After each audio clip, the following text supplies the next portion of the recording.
Nous accueillons à présent Monsieur Claire Failly, qui représente le FDF pour la commune de Schaerbeek. Bonjour. Bonjour. Alors vous êtes entre autres bourgmestre de Schaerbeek depuis 2001, mais vous êtes aussi député fédéral, et vous vous présentez en tant que tête de liste pour le FDF à Schaerbeek. Alors, je vous rappelle le principe de notre émission. Vous avez 1 minute 30 pour répondre à notre première question. Ensuite, et en fonction de votre réponse, nous enchaînerons sur différentes sous-questions. Si vous êtes prêts, nous pouvons commencer. Toujours prêt. Alors, Monsieur Claire Failly, si le FDF remporte les élections à Schaerbeek, quels sont les 3 projets ou initiatives en matière de culture pour les jeunes que vous comptez mettre en œuvre? Alors, c'est une question à la fois compliquée et facile. Compliquée parce que vous l'avez dit dans votre titre, les jeunes. Et les jeunes, c'est toutes sortes de cultures différentes. Il y a ceux qui aiment la musique que vous diffusez sur votre radio, Vibration. Il y en a qui aiment d'autres choix musicaux. Il y en a qui aiment de la musique. Et une commune comme Schaerbeek qui est très diverse, en particulier. Il y a des jeunes de toutes origines, de tous milieux. Et donc, les jeunes, c'est très compliqué. Et donc, c'est pas un vieux comme moi, même si je n'ai que 50 ans, je me sens pas très vieux, mais un vieux comme moi qui va décider à la place des jeunes quel type de culture ou quel type de musique ou quel type de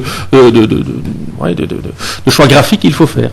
Il faut être ouvert à tout. Et la tâche d'une commune, c'est justement d'offrir des opportunités, d'offrir des lieux dans lesquels les jeunes ont l'occasion d'aller chercher ce qu'ils ont envie, de développer eux-mêmes selon les modes qui passent, le temps qui change, et chaque génération de jeunes amène d'ailleurs ses nouvelles envies, ses nouvelles volontés. Alors, 3 idées concrètes pour répondre à votre question. On a déjà dit dans notre acte politique, l'intention de dédier le centre culturel plus vers la culture jeune que ce qu'il fait actuellement.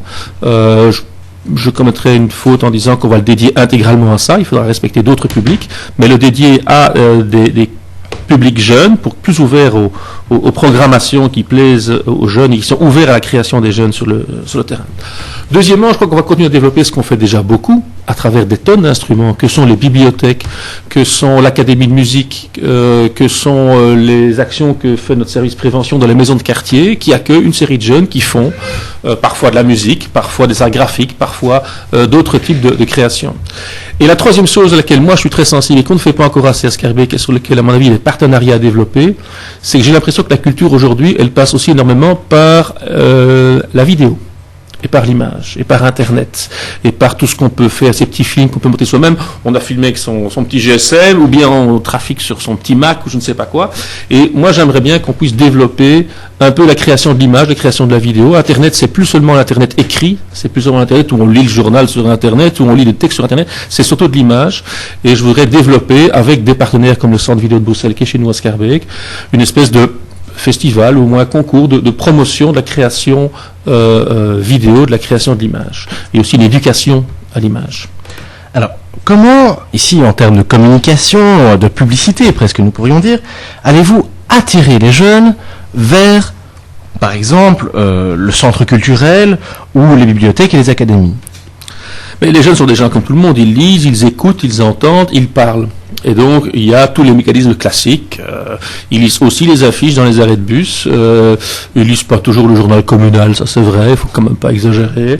Il y a le bouche à oreille qui fonctionne très très bien, le bon téléphone arabe, dans le sens imagé du mot, qui fonctionne très très bien, les réseaux sociaux et autres. Et donc, il y a tous les réseaux de diffusion. En particulier, nos équipes d'éducateurs de rue, du service jeunesse, qui travaillent directement avec des groupes de jeunes dans les quartiers, font passer souvent l'information beaucoup plus rapidement que par les canaux classiques et traditionnels. Donc, en général, ça circule et ces activités que nous organisons sur le terrain sont généralement bien remplies. Croyez bien qu'à Schaerbeek, les jeunes, dans les rues, on les trouve facilement et on les touche facilement.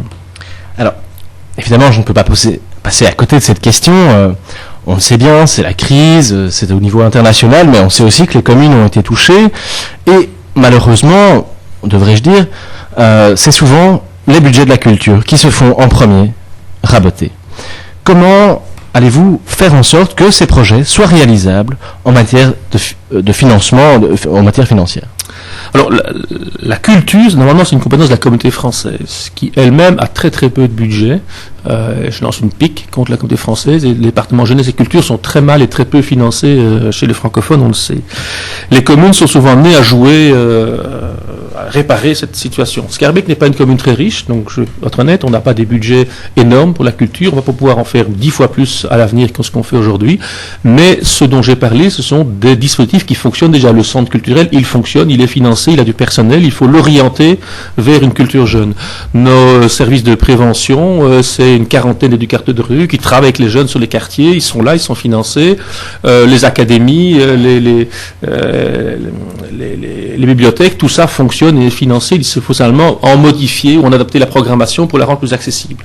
La troisième idée que j'ai mise, c'est celle de réfléchir à la création vidéo. Je ne pense pas que ça réclame des moyens extraordinaires.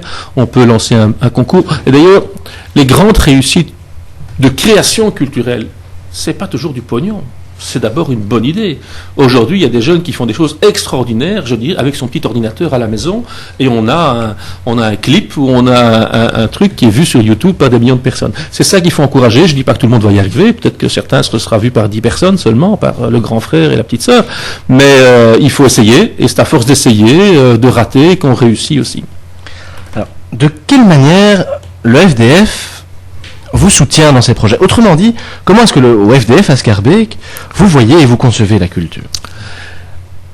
On conçoit la culture, comme j'ai dit, la culture, c'est les cultures. Nous sommes dans un monde il y a plusieurs cultures. Il y a une culture jeune, une culture plus âgée, il y a une culture d'origine turque ou d'origine belge. On n'a pas les mêmes contextes culturels et donc on a des envies d'écouter des musiques différentes, des artistes différents. Il y a des cultures jeunes. Ce qu'il faut, c'est être ouvert, attentif, écouter la création telle qu'elle se fait, être sensible aux nouvelles évolutions, ne pas se mettre des barrières. Moi, il y a des styles de musique qui ne sont pas nécessairement ceux que j'écoute a priori, mais je suis prêt à les écouter de temps en temps, soyons clairs. On a chacun des goûts et il faut laisser évoluer les choses. Ce qu'écoutent mes enfants à la maison n'est pas toujours ce que j'écoute, mais quand ils me font du slam, ben pourquoi pas, ça peut être très chouette et le slam, c'est la poésie d'aujourd'hui. Moi, on nous apprenait de la poésie un peu plus empoulée quand j'étais jeune, mais je trouve qu'aujourd'hui, ben, le slam, ça passe bien.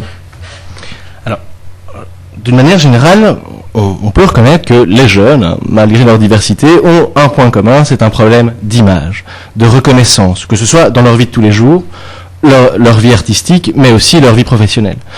En quoi les projets que vous venez de me présenter vont leur permettre de justement se montrer d'une manière positive, d'être au centre des attentions, mais d'une manière positive?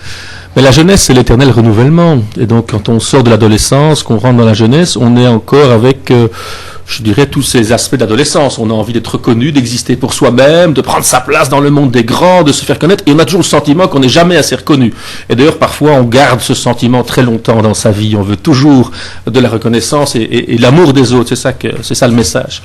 Et donc, il n'y a pas de miracle. Les générations qui nous ont précédés ont toujours eu le même message. Il faut prendre sa place, il faut y aller, il faut crier, il faut exister, et il faut profiter des opportunités qui existent. Et donc, le sens de la politique qu'on va mettre en œuvre, c'est offrir des opportunités aux jeunes, à ceux qui prennent une chance, qui vont chercher un endroit où on peut faire quelque chose. Moi, je connais à Scarbeck des endroits, des studios d'enregistrement et des petits groupes de jeunes qui vont enregistrer leur premier disque. Parfois, ça marche pas, parfois ça marche. Mais voilà, il faut créer son occasion, créer sa chance, et voilà, grandir comme ça à travers les échecs et les succès. Alors, nous arrivons déjà presque au terme de cette interview. Je vais maintenant vous poser la dernière question, qui est une question branchée musique. Est-ce que vous-même, ou avec l'aide du FDF de Scarbeck, vous organisez un événement qui a pour but de faire découvrir un style de musique particulier, un genre de musique particulière? Alors, le mouvement politique FDF n'organise pas d'événements à caractère strictement culturel, parce qu'on ne veut pas mélanger la culture et la politique. D'ailleurs, je pense qu'on ferait un truc culturel. Les jeunes, s'ils ne laisseraient pas prendre, ils sont assez malins pour sentir que ce serait une arnaque pour les amener à quelque chose qui ne leur plaît pas. Donc, faut pas jouer à ça, faut pas jouer à cette espèce de tromperie. Par contre, l'administration communale, à travers ses départements, ses services culture, jeunesse, prévention et autres, organise une série d'événements dédiés pour les jeunes ou pour les moins jeunes, c'est selon, pour permettre la création des activités à type culturel.